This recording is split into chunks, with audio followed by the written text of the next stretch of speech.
రాదమ్మా ఇక్కడి నుంచే వస్తుంది.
చంపారు కదా నా శరం తీసుకుని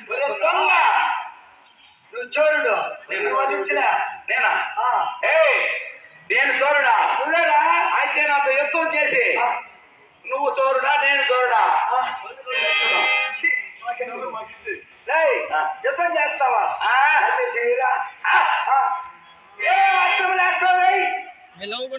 అక్రమణ కాదు యుద్ధం చేస్తా నువ్వు ఏ యుద్ధం చేస్తా సరే రొట్టు పరాక్రము మానరా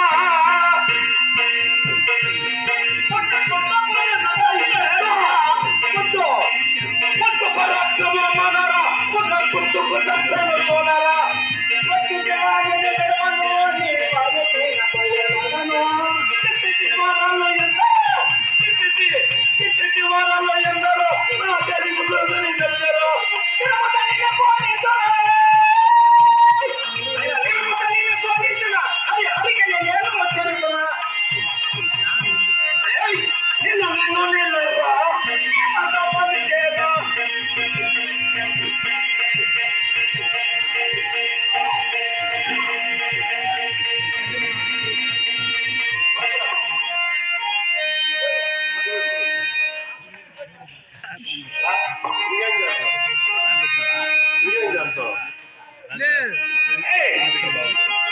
నా ధర్మంలో ఉన్నటువంటి అస్త్రములని నీవు బందీ చేశావు. ఇక గాంధీవం ఉంది, గాంధీవం చేస్తా.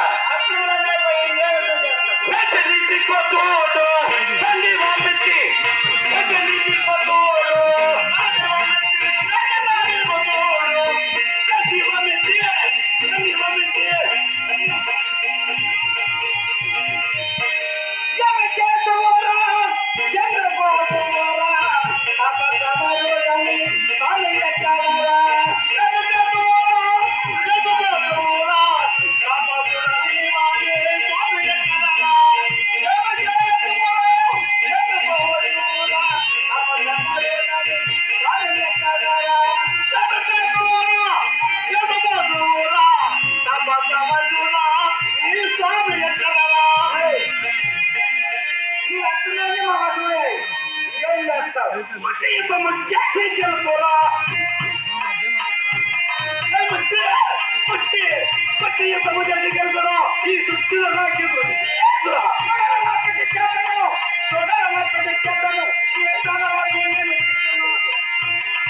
ఆయము కలిపెట్టి వేస్తురా ఆయము కలిపెట్టి వేస్తురా ఈ కార్యములను వేస్తురా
కైలాస శిఖరమున ఉన్న సమయమున ఒక వేళలో పూలకమున బాణ మధ్యమైన అర్జుని వీపున మధ్యరేఖ తిరిగిచ్చాలని ఒక మన వారిని కోరింది. బామ సమయం వచ్చినప్పుడు అట్టి మధ్యరేఖను చూపిస్తున్నాను.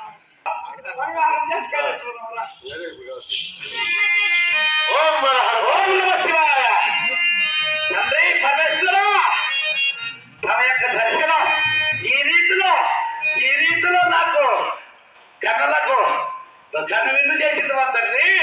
మహారాజు ప్రతినిత్యము సభలోకి అక్షయ పాత్రలో ఉంటున్నాము.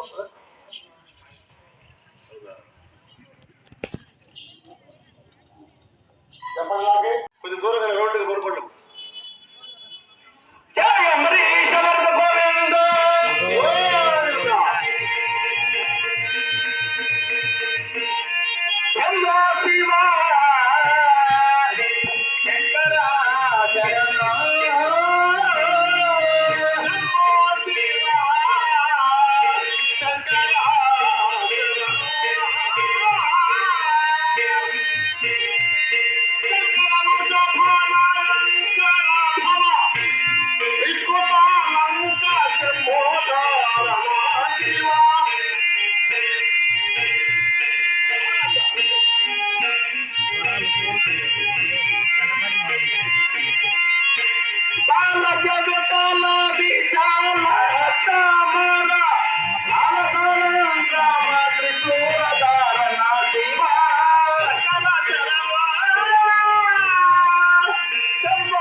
కుమారుడు ఓం నమః శివాయ.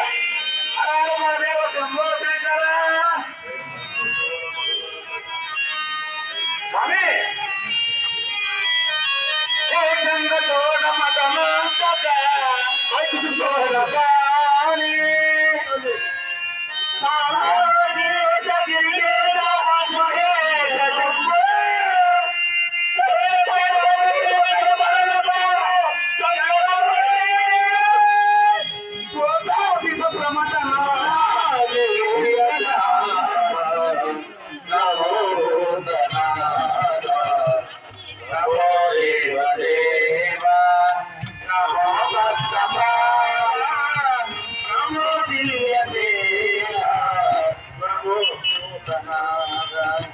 నమో దేవదేవా నమో మంత్రపాల నమో దివ్యదేవా.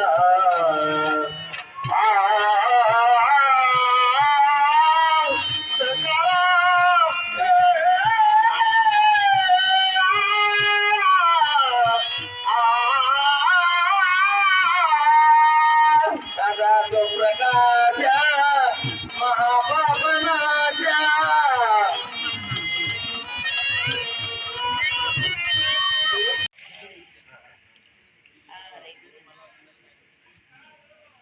తల్లి అట్రా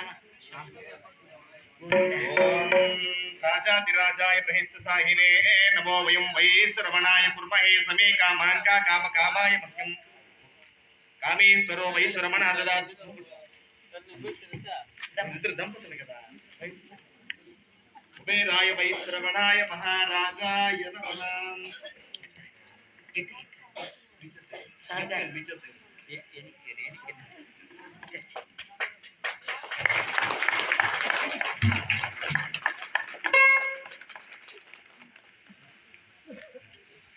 ఇంకొక శాస్త్రం వస్తారేమో. రామకృష్ణ గారికి సన్మానం చేయాలి. అవును తప్ప చూడండి మేడం, మధ్యలో డిస్టర్బ్ చేశాను మిమ్మల్ని.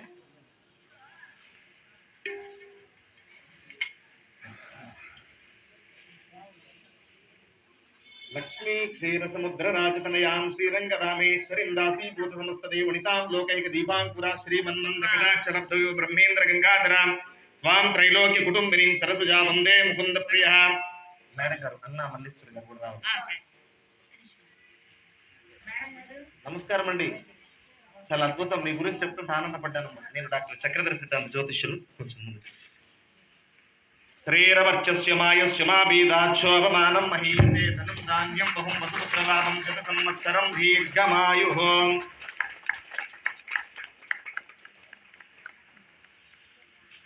సంతోషం సార్. ఇలాంటి గొప్ప మనుషులు కలుసుకోవడం ఆనందంగా ఉంది. వేసుకోండి, మీరు వేసుకోండి, మీరు వేసుకోండి, మీరు వేసుకోండి. మీరు మాట్లాడు. ఉండండి, ఫోటో తీస్తారు. అందరూ కలిసి మీరు కూడా అయ్యా ఖచ్చితంగా మీరు ఇక్కడ రామకృష్ణ గారు, అక్కడ రామకృష్ణ గారు, ఇక్కడ మల్లేశ్వర గారు, ఇక్కడ విజయకుమారి గారు. చూడండి, వాళ్ళు మాత్రమే తీరు, వాళ్ళు మాత్రమే.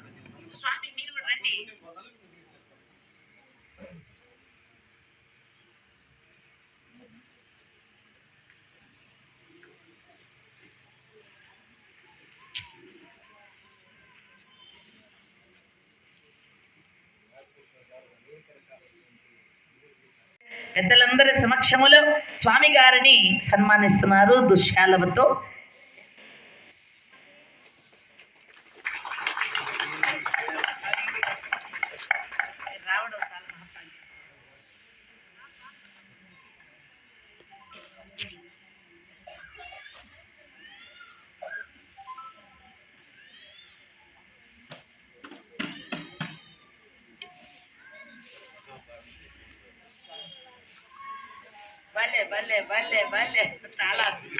చాలా అద్భుతం, చాలా మహానుభావులు. బోళా శంకరుడు మాదిరిగా వరాలు ఇస్తూ ఉంటాడు పరమేశ్వరుడు అన్నట్టుగా మా పెద్దల వ్యవస్థాపక ధర్మకర్త గారు ఇప్పుడే ఒక అద్భుతమైనటువంటి ఆలోచన, వారి ఆలోచన అందరికీ పంచాలి, అందరికీ తెలియాలి అని తెలియచేస్తున్నాను. ఎందుకంటే మహత్తర మహా పెంచితివి తండ్రి లేని పసిపిల్లల పెద్దల చేసేది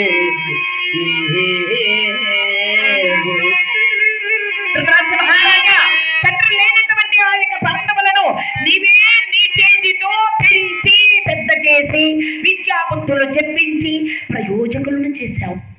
అటువంటి వారికి నీవు పెంచిన మొక్క నీవే తుంచి వేస్తావా? చెప్పు. నీవు పెంచినటువంటి వారికి నీవే అన్యాయము తలపెడితే వారు ఎక్కడికి పోవాలి? ఎవరితో చెప్పుకోవాలి? కాబట్టి మహారాజా, చంద్రవంశ సంజాతులైనటువంటి మహానుభావులు, మేరు పర్వతం లాంటి ధీరులు, సూర్యులు, అటువంటి వక్ర పరాక్రమ వేతులైనటువంటి మీరు ఈ రాజ్యం కోసం ఈ వేళ తలలు బద్దలు పట్టుకొని రక్తపాతము సృష్టిస్తే చరిత్ర మిమ్మల్ని నిందిస్తుంది. ధృతరాష్ట్ర మహారాజా, నీ చేతిలో ఉంది.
ఒక్కసారి ఘనంగా చాటించాలి.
దుమ్ములో అడుగు పెడతాం. ఆ దుమ్ము కాలి కింద చేరినటువంటి దుమ్ము అనుకుంటుందట ఏమని, రే మానవా, నా నెత్తి మీద అడుగు పెడతావట్రా నువ్వు అని అనుకొని ఆ కాలి కింద ఉన్నటువంటి అరికాలి కింద ఉండే దుమ్ము మనము అడుగల పైకెత్తగానే ఆ దుమ్ము పైకి లేచి మన అడుగు ఎప్పుడైతే మనం ఎత్తుతామో అరికాల కింద ఉండే దుమ్ము పైకి లేచి మన నెత్తి మీద వచ్చి కూర్చుంటుందంట దుమ్ము. పదాహతాయ జోర్ధాయ మూర్ధానమతిరోహి, ఒక అచేతనమైన భూపరాగము, ఒక దుమ్ము అంత పని చేస్తా ఉంది, మానవ నెత్తి మీద ఎక్కి కూర్చుంటా ఉంది. అటువంటిది సచేతనుడనై సబలుడనై బ్రహ్మాండమైనటువంటి సత్త సోమరుడికి ఎక్కడికి ఉండనై రాజేంద్రుడు మిత్రుడుగా కలిగినటువంటి దుర్యోధన సార్వభౌముడైనటువంటి నన్ను చూసి ఒక ఆడుదు నవ్వినంత మాత్రము చేత నీ ఊరికి ఉండవలయ్యనా, ఈ అవమానం భరించవలయ్యనా, తగిన ప్రతీకారము చెయ్యలేనా అని బాధపడుతున్నాడు దుర్యోధనుడు. ఇంతలో అక్కడికి చేరుకున్నారు ఆ యొక్క శకుని మామ, ఆ యొక్క దుశ్శాసనుడు, కర్ణుడు.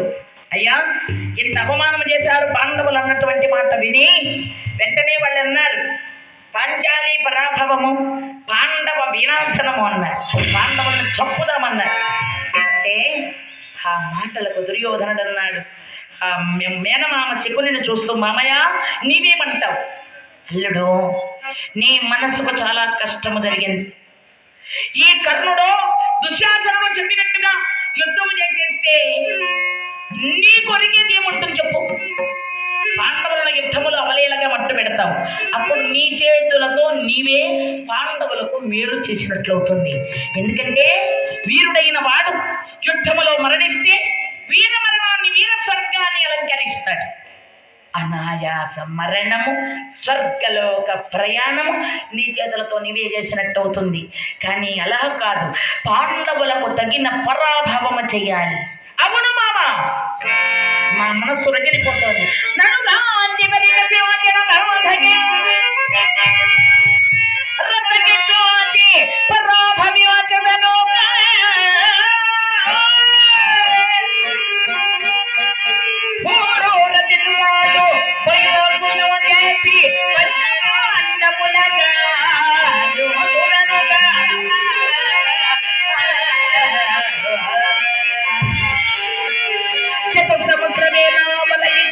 రాజ్యలక్ష్మి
వస్తోంది.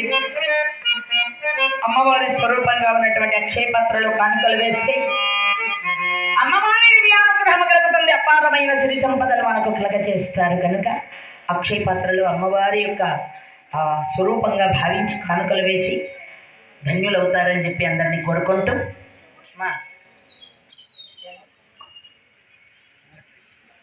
వెంకటరెడ్డి గారు